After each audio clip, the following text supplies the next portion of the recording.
Back to my channel. সবাই তোমরা কেমন আছো? অনেকদিন আমাদের ভিডিও দেওয়া হয়নি, কারণ দাদা বাড়িতে ছিল না। দাদা হসপিটালে ভর্তি ছিল, তোমরা সবাই জানো। দাদা আজকে বাড়িতে এসছে, দাদা ছুটি হয়েছে। দেখো দাদাকে পেয়ে মেয়ে গিয়ে কোলে উঠে বসে পড়েছে। পাপাকে অনেকদিন দেখে না, পাপার কোলে গিয়ে শুয়ে পড়েছে, কিন্তু দাদার সামনে যাওয়া বারণ।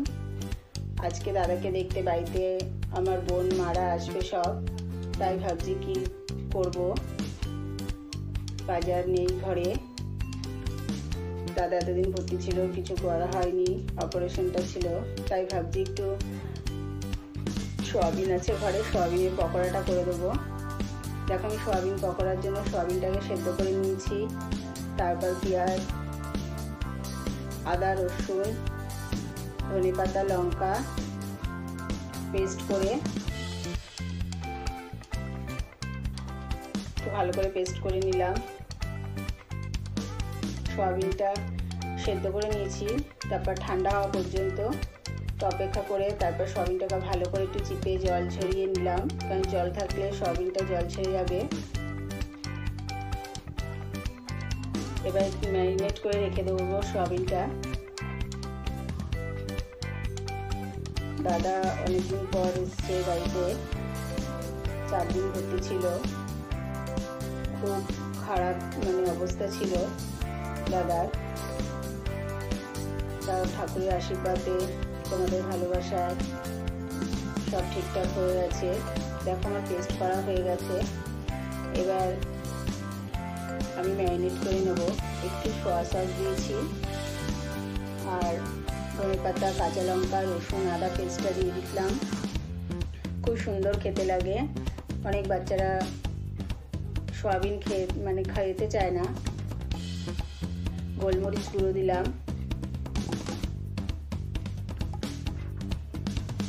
আর একটু ম্যাগি মশলা নিয়েছি। খুব টেস্টি হয় এই পকোড়াটা। তোমরা সবাই কেমন আছো জানিও। অনেকদিন ভিডিও আমরা দিতে পারিনি, তারা ছিল না বলে।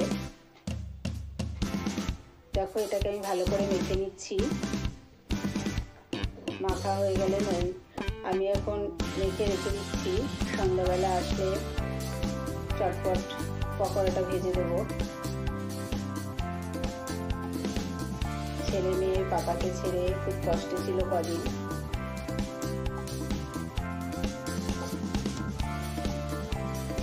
দেখো আমি ভালো করে মেখে নিলাম, প্রত্যেকটা সোয়াবিনের মধ্যে ভালো করে যেন এখন মাখা হয়ে গেছে সোয়াবিনটা।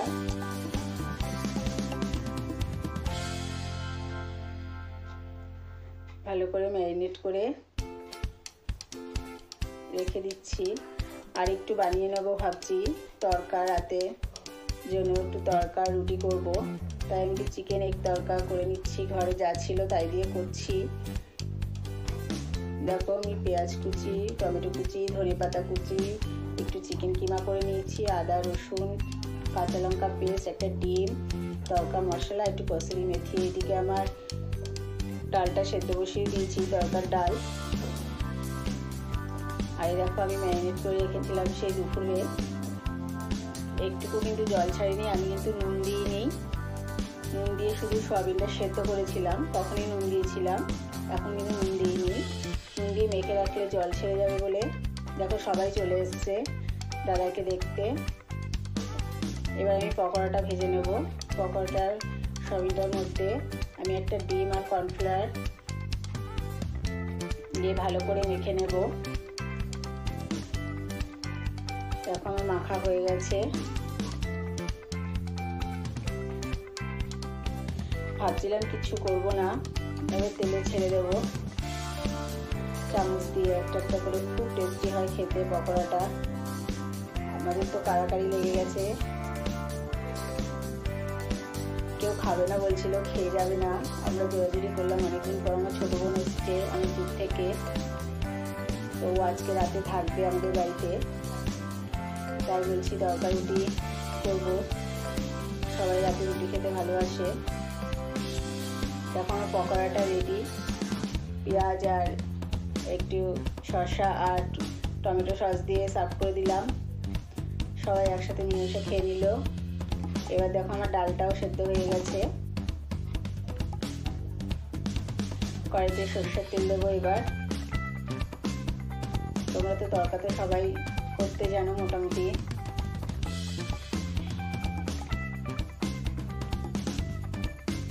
অনেক জোর করে সবাইকে আটকেছি, আজকে রাতে খেয়ে যেতে হবে। দেখো তেল দেওয়ার পর পেঁয়াজ কুচি দিয়ে দিলাম। যেন দাদার অবস্থা খুব ক্রিটিক্যাল ছিল। আমি তো অপারেশনের দিন গিয়েছিলাম, তা আমি তো ছিলাম, আমার দেওয়ার ওপরে গেছিলো। আমি সব স্যানিটাইন করে এসেছি। পরে আবার দাদাকে ডেকেছে যে দাদা বাড়ির লোক কে আছে, এটা আমার দেওয়ার গিয়েছিল। দেখো পেঁয়াজ কুচি টমেটো কুচি দিয়ে দিলাম। তারপর সেই গিয়ে আমার দেওয়া যখন গেল, দাদাকে অ্যানেস্থেসিয়া দেওয়ার আগে ডাক্তার খুব এমন কথা বলেছে যদি রিলেশনে চলে যেতে পারে। যাই হোক, মার আশীর্বাদ আর তোমাদের ভালোবাসা, বড়দের আশীর্বাদে দাদা আজকে ফিরে এসছে। দাদার ওয়েট অনেকটা কমাতে বলেছে, দাদাকে হালকা পাতলা খেতে বলেছে, একটা ডায়েট চার্ট দিয়ে দিয়েছে। এবার থেকে রোজ সকালে মর্নিং ওয়াক করাতে নিয়ে যাব। দেখো আদা রসুন লঙ্কা পেস্টটাও দিয়ে দিয়েছি, আর হলুদ আর নুন দিয়ে একটু মশলাটা কষিয়ে নিচ্ছি ভালো করে।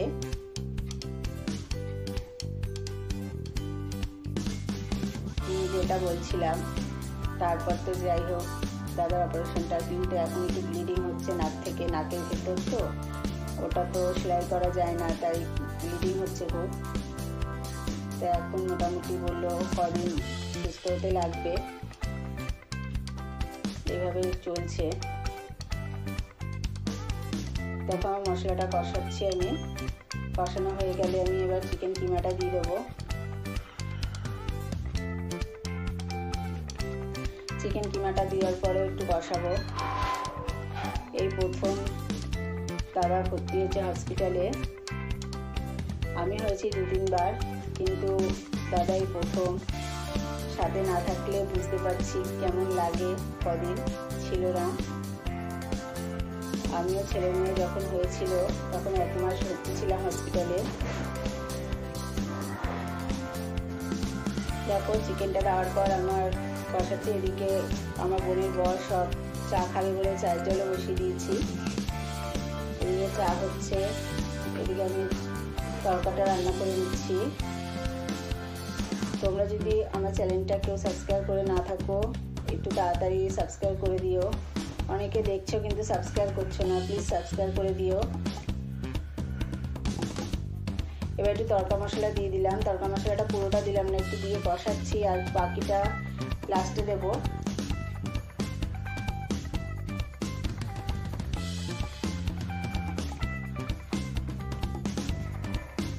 ধনেপাতা কুচি দিয়ে দিলাম। ধনেপাতা কুচি বেশি করে দেবে তরকাতে, ধনেপাতা কুচিটা দিলে খুব টেস্ট হয়।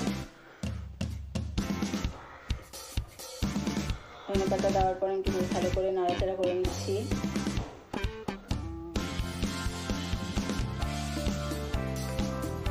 এবার আমি ডাল দিয়ে দেবো।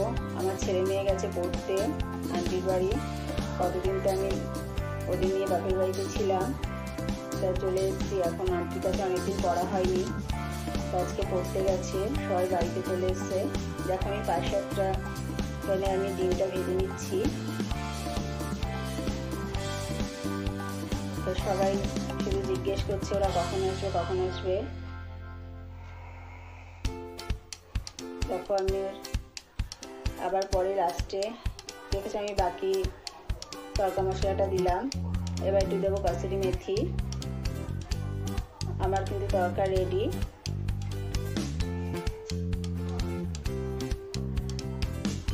তড়কা আমার রেডি, ডিমটা দেবো। আমাদের আজকে ভিডিওটা যদি তোমাদের ভালো লাগে প্লিজ লাইক করে দিও। দেখো আমার তড়কা রেডি, এগ চিকেন তড়কা রেডি।